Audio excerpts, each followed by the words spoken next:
autopsy revealed that the creature's clothes were actually... What if the SCP was a former IKEA store employee? Hi YouTube, my name is Miwo, and today we are watching SCP-3008 Trapped in IKEA. If you have any recommendations for what you'd like me to react to, leave a message below so I can check it out. And as always, remember to like, subscribe so you can support me, and don't forget, enjoy!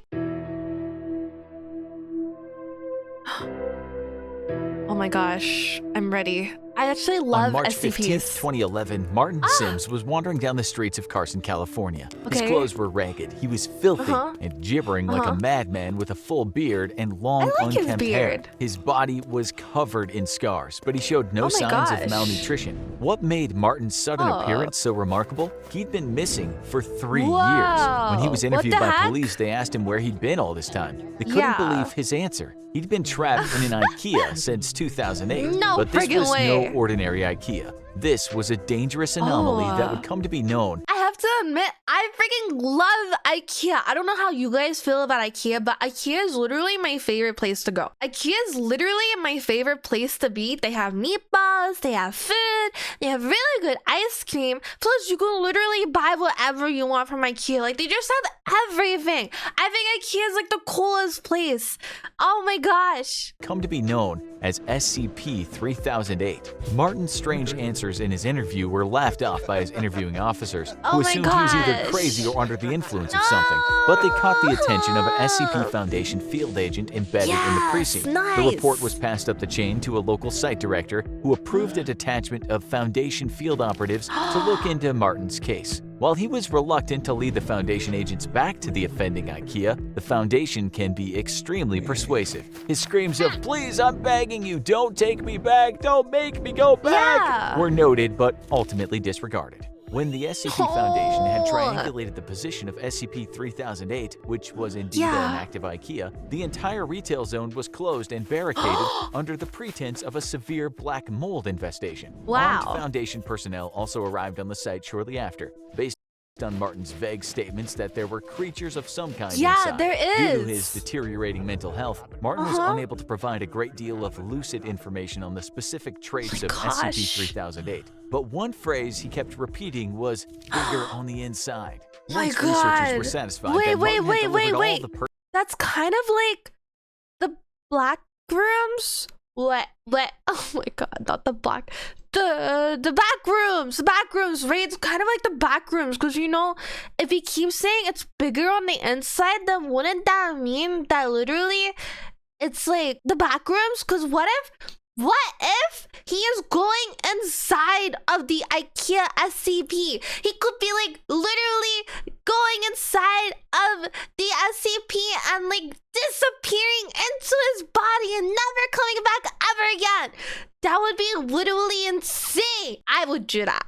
I would go in the IKEA and I would let the SCP take over and dissolve me. Pertinent information he was able to, he was administered Foundation amnestics to erase his memory of the last 3 years and return to his family. A cover story was formulated. Martin had been kidnapped and abused for 3 years by a mentally unbalanced stalker in downtown Carson. He'd been able to escape as said stalker took his own life out of guilt. A suicide that the Foundation a good cover-up story, actually. To make their cover story airtight. With the loose end of Martin Sims taken care of, the true observation of SCP-3008 could begin.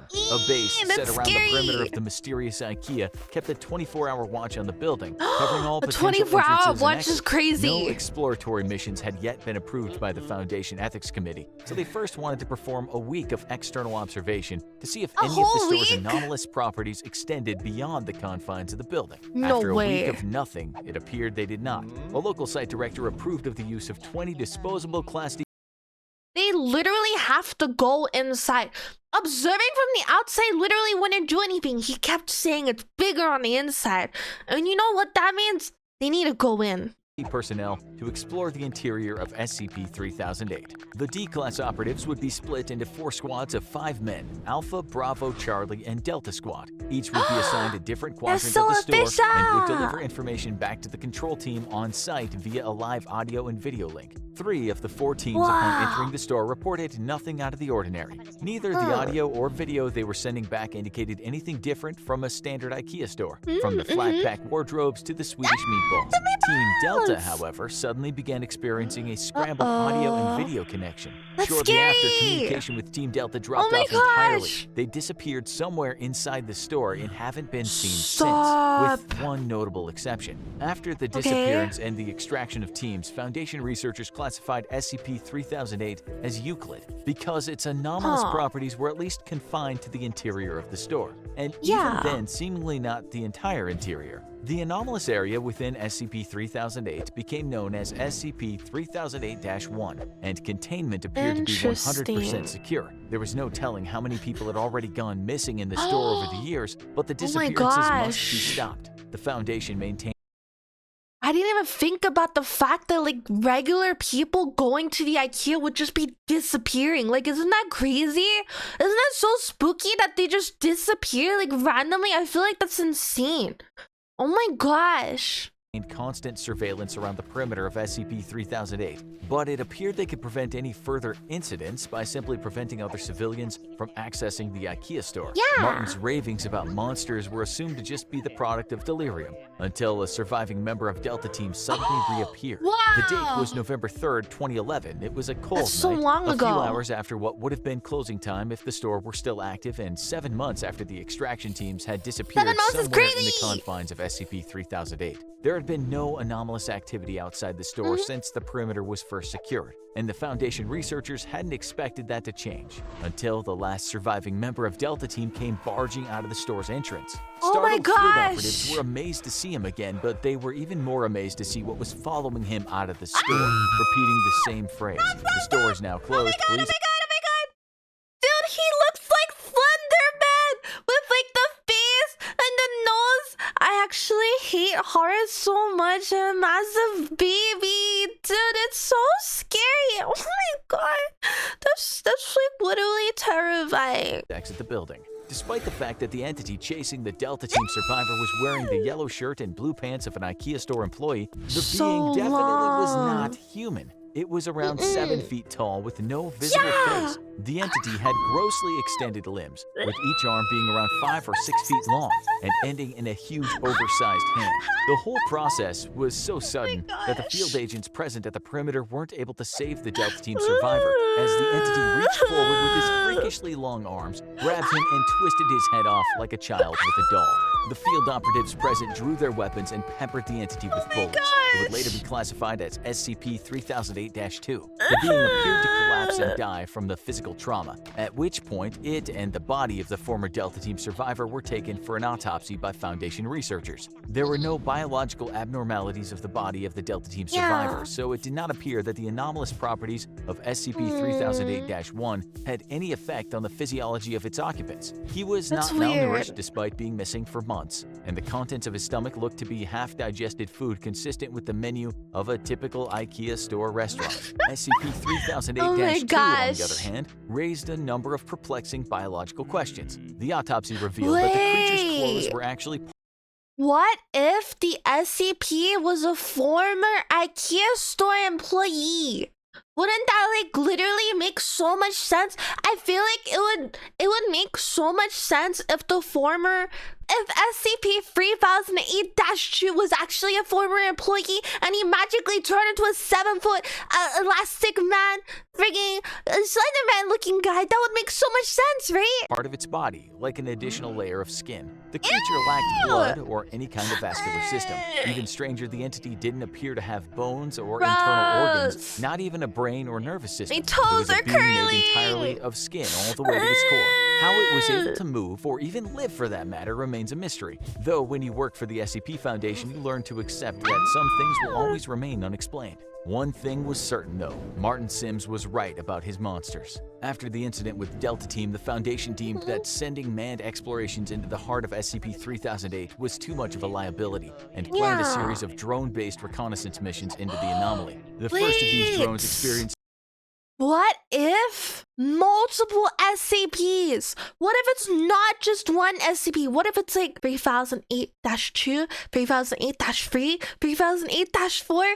Wait, or it could be one. I'm not too sure. What do you think? connection issues and failed when attempting to venture into the IKEA's anomalous zone. However, after a lengthy period of trial and error, the Foundation was able to establish a more secure connection with its drones, even when deep into the SCP-3008-1 anomalous zone. Oh my gosh. It was only then that some of the most extraordinary discoveries were made. SCP-3008-1 seemed to break the laws of spatial reality, as the area of the IKEA's interior was at least an order of magnitude larger than its exterior. Just as Martin Sims had said, it was bigger on the inside, but just how much bigger? The Foundation has yet to find evidence of any physical terminators within the store that might indicate SCP-3008-1 has an endpoint, while an area of at least 10 kilometers squared has been uncovered in SCP-3008-1. It could, in theory, be infinite. Laser rangefinder tests, which are normally very reliable, have only given inconclusive results. Interestingly, the anomalous area doesn't have any clear visual differences from the rest of the IKEA store, except that it extends forever. An individual trapped within the confines of SCP-3008-1 wouldn't even realize they've entered an anomalous zone until they tried to locate an exit and leave, at which point they'd find they were already hopelessly lost. The geography of SCP-3008-1 does at least appear to be consistent.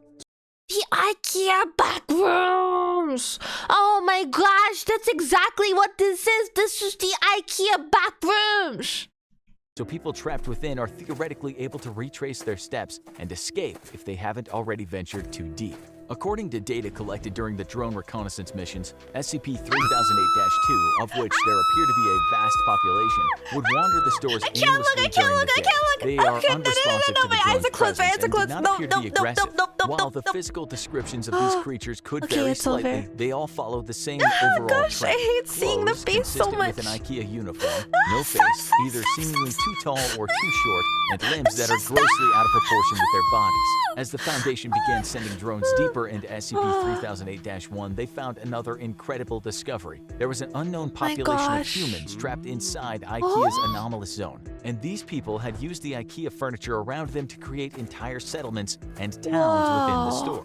There were several of these towns, all of which seemed to cohabitate peacefully. Even Foundation personnel found this development in their research to be truly extraordinary. Since SCP-3008 was first identified, there have been only 14 civilian escapes. Some had been trapped inside for months, others had been in there for years, some far longer than Martin's 3-year stay. While every one of these escapees has eventually been released back to their homes. After a liberal application of amnestics and a proper cover story has been devised, the Foundation interviewed each of them extensively first. According to each of these escapees, the people trapped inside the IKEA have built an entirely new society across the various settlements. Contrary to the Lord of the Flies expectations of a group of people isolated and afraid, there's immense cooperation. I've never actually seen Lord of the Flies before. Do you know what that's about? Between the trapped civilians. The food in the several IKEA restaurants in SCP-3008-1 mysteriously replenishes while nobody's there, so there's no threat of starving. And the automatic turning on and off of the lights forms as a rudimentary kind of day and night cycle. Nighttime, however, is when things get dangerous, as the SCP-3008-2 entities, which are known to the people inside as the staff, become extremely hostile after dark. Aggressive hordes of the staff they used a plural. They used the S word. Oh my gosh, that means there's multiple SCPs. I was right. There's multiple IKEA SCPs. Isn't that so scary? Oh my gosh. Swarm the settlements at night, repeating, "This door is now closed, please exit the building." The civilians inside are usually able to repel these attacks with minimal casualties, but the constant war of attrition slowly wears down those inside. The bodies of the creatures also need to be removed from the area after each attack, as the presence of corpses or even parts of corpses has been known to heighten the ferocity of the next night's attack. During the day, the staff return to a docile and unresponsive state.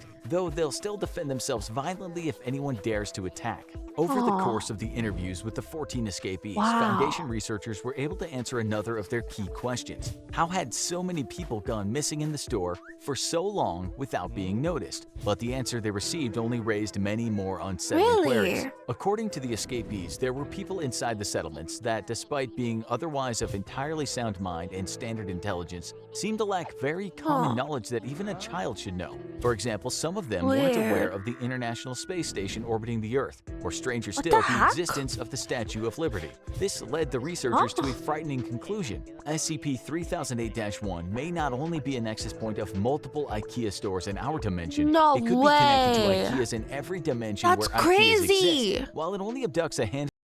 That's insane! Multiple dimensions? Wait, how many dimensions are there in the world?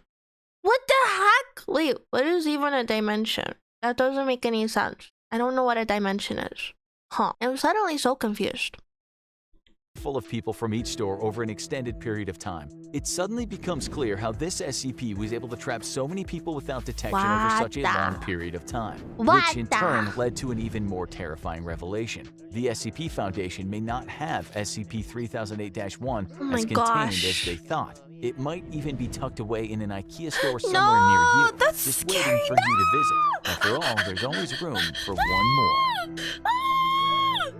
Oh my gosh, that's so scary.